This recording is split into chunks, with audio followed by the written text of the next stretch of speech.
বন্ধুরা, আজ আবারও চলে এসেছি নতুন আর একটি রেসিপি নিয়ে। তো আজকে রবিবারের বাজার। আজকে আর চিকেন হয়নি, আজকে মাছই হবে। তো প্রথমেই এখানে তেলের মধ্যে জিরে, তেজপাতা, শুকনো লঙ্কা ফোড়ন দিয়ে পেঁয়াজ আর কাঁচা লঙ্কাটা দিয়ে ভাজা ভাজা করে নিয়েছি। এবার পরিমাণ মতন হলুদের গুঁড়ো আর জিরের গুঁড়ো দিয়ে আবারও একটু ভাজা ভাজা করে নিচ্ছি। তো পাশেই আমি সিদ্ধ করে রেখেছিলাম মুসুরির ডাল লবণ দিয়ে, তাই লবণ আর দিচ্ছি না। ডালটা পেঁয়াজ দিয়েই করছি। পেঁয়াজ দিয়ে খেতে ডালটা ভালোই লাগে। রোজই তো নর্মাল ডাল খাওয়া হয়, তো মাঝে সাঝে এরকম পেঁয়াজ দিয়ে ডাল বা টক ডাল এগুলো হলে ভালোই লাগে। তো আজ আমি পেঁয়াজ দিয়েই ডালটা করছি। তো ডালটা দেখুন ফুটে উঠেছে। তো এই সময় একটু গরম মশলার গুঁড়ো দিয়ে দেবো, সেন্টটা বেশ ভালোই হয়। তো একটু নাড়াচাড়া করে নিচ্ছি। তো ডালটা হয়ে গেছে।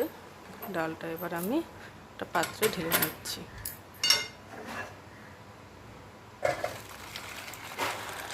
ফিরে আসছি আবার কড়াইটা পরিষ্কার করে। কড়াই পরিষ্কার করে তেল দিয়ে দিয়েছি। আলুগুলো আমি প্রথমে খুব ভালো করে কুচিয়ে নুন আর হলুদ মাখিয়ে রেখেছিলাম। তো দেখুন এই যে কত জল বেরিয়েছে আলু থেকে। তো আলুটা ভেজে নেব।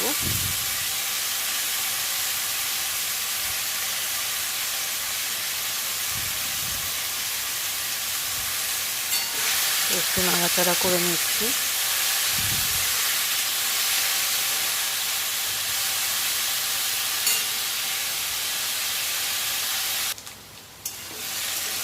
আবারও কিছুক্ষণ পর নেড়ে চেড়ে নেব।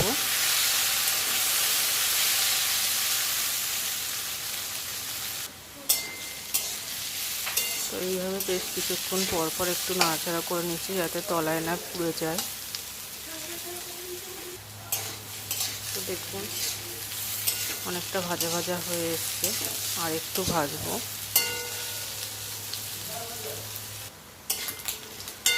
তো আলু ভাজাটা বেশ কিছুক্ষণ পর এসে দেখি হয়ে গেছে।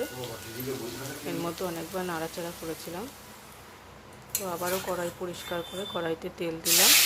এবার কাতলা মাছ করে নেব।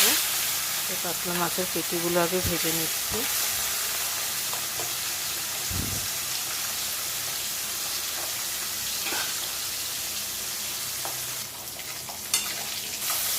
মাছগুলো এক পিঠ উল্টে দিয়ে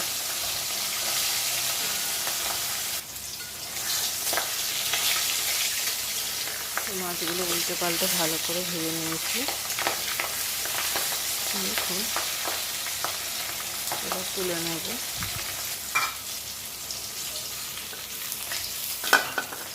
তো মাছগুলো তুলে নিচ্ছি, বাকি মাছটা ভেজে নেব এই তেলে।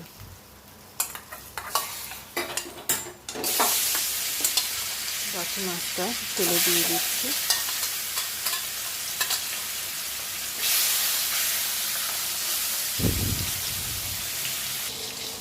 বেশ কিছুক্ষণ পর মাছ ভাজা হয়ে গেছে। তো এটাও তুলে রাখলাম। আর এই মাছ ভাজা তেলের মধ্যে এই আলু কেটে রেখেছিলাম, তো আলুটা দিয়ে দিলাম। আলুটা একটু হালকা লালচে ভাজবো।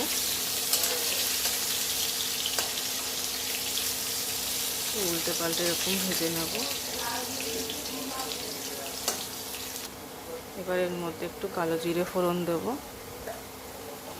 আর দেবো কটা চেরা কাঁচা লঙ্কা। যেরকম আপনারা ঝাল খাবেন সেরকম লঙ্কা দেবেন। আমি এটা পাতলাই করবো, বেশি ঝাল মশলা কিছু দেব না।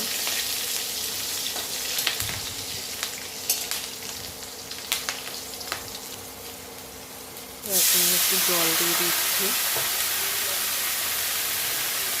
কারণ মশলাগুলো দিলে পুড়ে উঠবে, তাই একটু জল দিয়ে দিলাম। এবার দিয়ে দিচ্ছি হলুদের গুঁড়ো আর দিচ্ছি জিরের গুঁড়ো। আর কোনো মশলা এর মধ্যে পড়বে না।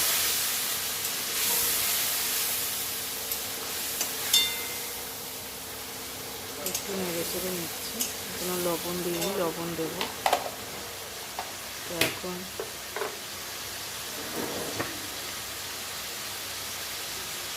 লবণটা দিয়ে দিলাম। দিয়ে আবারও বেশ কিছুক্ষণ নাড়াচাড়া করে মশলাটা কষিয়ে নেব।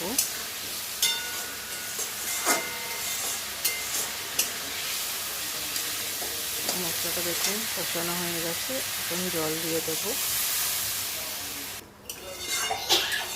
জলটা দিয়ে দিয়েছি, জলটা ফুটে উঠছে, অনেকক্ষণ বাদে জলটা ফুটে উঠেছে, আর একটু ফুটে উঠবে, তারপরে মাছগুলো দেব।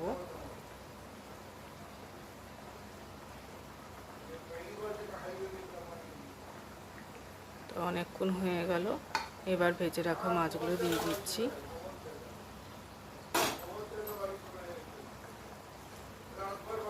মাছের ঝোল দেখুন হয়ে গেছে, নামিয়ে নেব। ফিরে আসছি আবারও, কড়াই পরিষ্কার করে তেল দিয়ে নিয়েছি, একটা শুকনো লঙ্কা আর 5 ফোড়ন দিলাম তেলের মধ্যে। আর এদিকে টমেটোগুলো কুচিয়ে রেখেছি দিয়ে দেবো। বুঝতেই পেরে গেছেন টমেটো কুচিয়ে রেখেছি মানে চাটনি হবে। তো এখানে টমেটোগুলো জানি না কেমন, কিসের জন্য এত শক্ত হয়, চট করে সেদ্ধ হতে চায় না, একমাত্র পেস্ট করলেই ঠিক।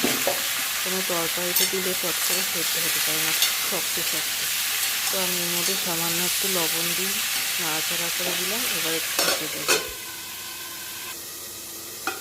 ঢাকা তুলে নিই, দেখি কিছুক্ষণ পর দেখুন এখনও মজেনি। একটু নাড়াচাড়া করে আবারও ঢেকে দেবো।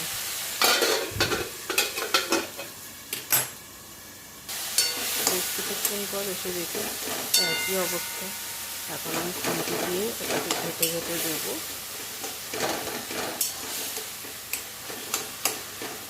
বললাম না এখন এই টমেটোগুলো এমন, কিসের জন্য জানি না, একদম সেদ্ধই হতে চায় না, শক্ত শক্ত থেকে যায়।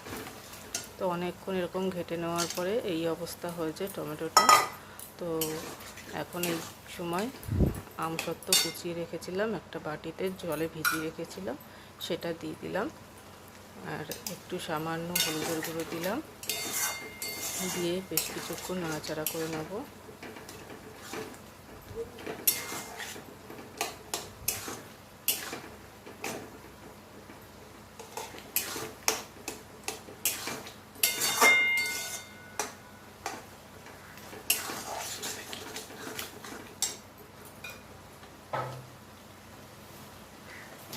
নাড়াচাড়া করে নিয়েছি, এখন আমি চিনি দেব। চিনিটা আপনাদের স্বাদ অনুযায়ী দেবেন, আপনারা কেউ কম মিষ্টি খেতে ভালোবাসেন, কেউ বেশি মিষ্টি খেতে ভালোবাসেন, সেই অনুযায়ী দেবেন। তো আমরা যেরকম মিষ্টি খাই সেরকমই চিনি দিচ্ছি। তো চিনিটা একটু গলুক, ততক্ষণ একটু নাড়াচাড়া করে নিই।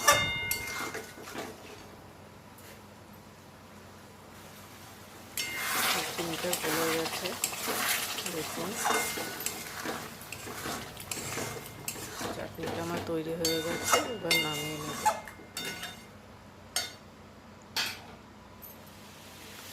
তো আবারও কড়াই পরিষ্কার করে তেল দিয়ে আলুগুলো দিয়ে দিয়েছি।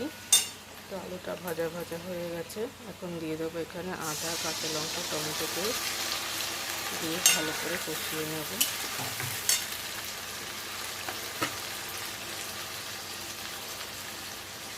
এখন পরিমাণ মতো লবণ দেব, একটু হলুদের গুঁড়ো দেব,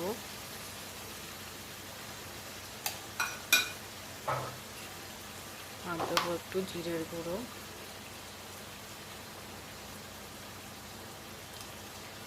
দিয়ে মশলাটা ভালো করে কষাবো।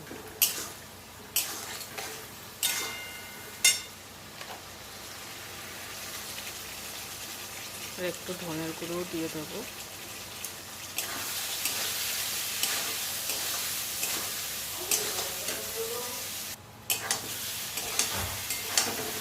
মশলাটা দেখুন কষানো হয়ে গেছে,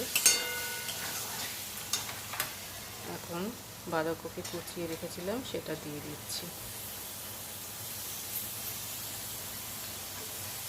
তো অসময়ে বাঁধাকপি জানি না কেমন হবে খেতে।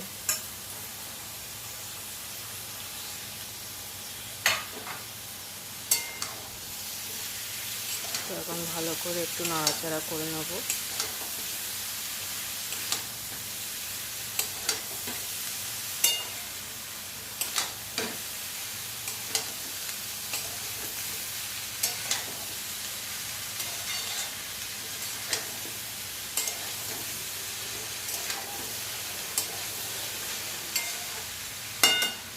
ভালো করে নাড়াচাড়া করে নিয়েছি। এবার একটু ঢেকে দেবো, নাহলে আলু আর বাঁধাকপিটা সেদ্ধ হবে না। তো বেশ কিছুক্ষণ পর ঢাকনা তুলে দেখে নেব। তো আলুটা সেদ্ধ হয়ে গেছে, বাঁধাকপিটাও সেদ্ধ হয়ে এসছে। তো এখন যে জলটা আছে সেই জলটা মুছিয়ে নেব। তো অনেকক্ষণ ধরেই টানাতে হবে জলটা, নেড়ে চেড়ে। তো দেখুন কিছুক্ষণ পর এতটা পরিমাণে জল কমেছে। তো এখন আমি একটু স্বাদ অনুযায়ী চিনি দিয়ে নিচ্ছি। তো আরও কষাতে হবে। তো যারা ভিডিওটা দেখছেন, ভিডিওটা লাইক কমেন্ট শেয়ার করবেন, আর নতুন বন্ধু হলে সাবস্ক্রাইব করে অল নোটিফিকেশন বেলটা অন করে দেবেন। তো এখন এই পর্যায়ে আমি একটু গরম মশলা দিয়ে দিচ্ছি, দিয়ে আবারও নাড়াচাড়া করে নেব।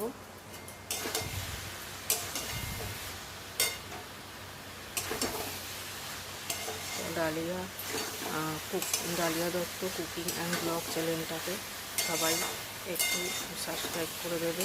যারা নতুন আছো পারলে শেয়ার করবে, কমেন্ট করবে, আমার ভিডিও কেমন লাগে জানাবে। আরও নতুন নতুন ভিডিও নিয়ে আসতে আপনারা আমাকে সাহায্য করবেন। তো বাঁধাকপিটা হয়ে গেছে দেখুন।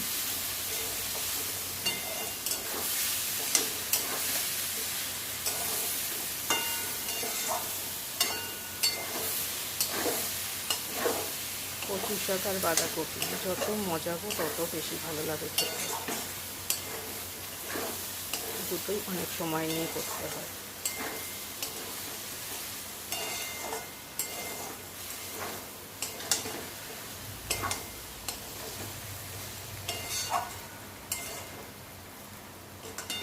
তো আজকের মতন এতটাই। আশা করি সবাই ভালো থাকবেন, সুস্থ থাকবেন। দেখা হবে নেক্সট ভিডিওতে। ধন্যবাদ।